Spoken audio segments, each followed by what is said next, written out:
la journée la plus longue et elle démarre tôt. Les coureurs montent dans leur bus à 7h15 ce matin, direction Plaisance, à 2h30 de route. Un réveil un peu trop matinal pour certains. Trop tôt. Cramé. Heureusement j'ai une bonne place.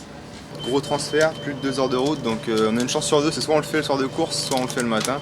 Donc là du coup on a eu l'arrivée, l'hôtel qui était proche de l'arrivée hier, du coup on est rentré en vélo, mais là ce matin du coup lever plus tôt pour partir en bus, rejoindre le départ. Donc on change nos habitudes, on va déjeuner dans le bus, donc on s'adapte. Là on a préféré privilégier justement le sommeil, parce que sinon ça nous aurait fait lever, c'est simple, il est 7h15, donc à partir de là, 1 heure en moins ça fait 6h, donc ça fait vraiment très tôt et la récupération est optimisée au maximum. Donc voilà, petit déjeuner dans le bus.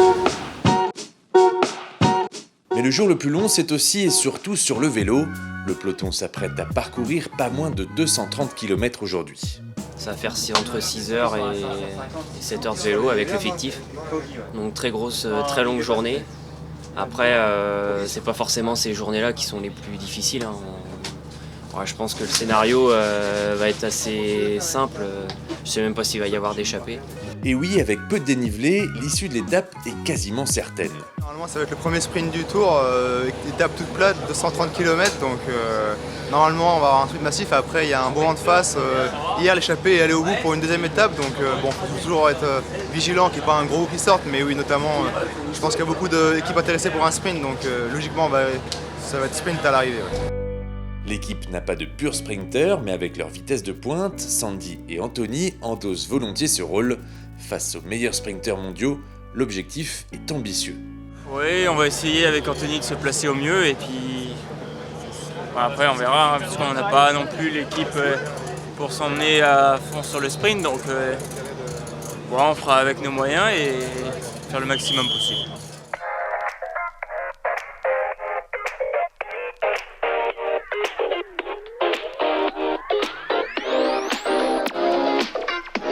Les 230 km de plat ne donnent envie à aucune équipe de tenter la moindre échappée matinale.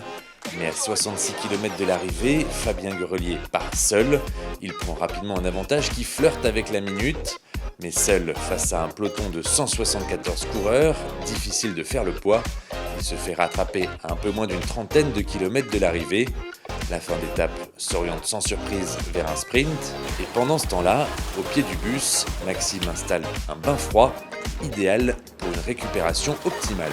Comme il fait très chaud là depuis le début du tour, les coureurs passent tous 5 minutes dans le bain à 12 degrés. C'est le même principe que pour les jets de froid, le but c'est de refroidir la température corporelle après l'étape. Donc là on gagne du temps de récupération en passant du temps dans les mains froides. Voilà, pour l'instant l'eau elle est à 18 degrés et ça va encore descendre jusqu'à 12 degrés quand les coureurs vont arriver. Le sprint est pour le moins mouvementé, c'est Binyam Girmay qui remporte cette 3e étape. Anthony, lui, termine 12e.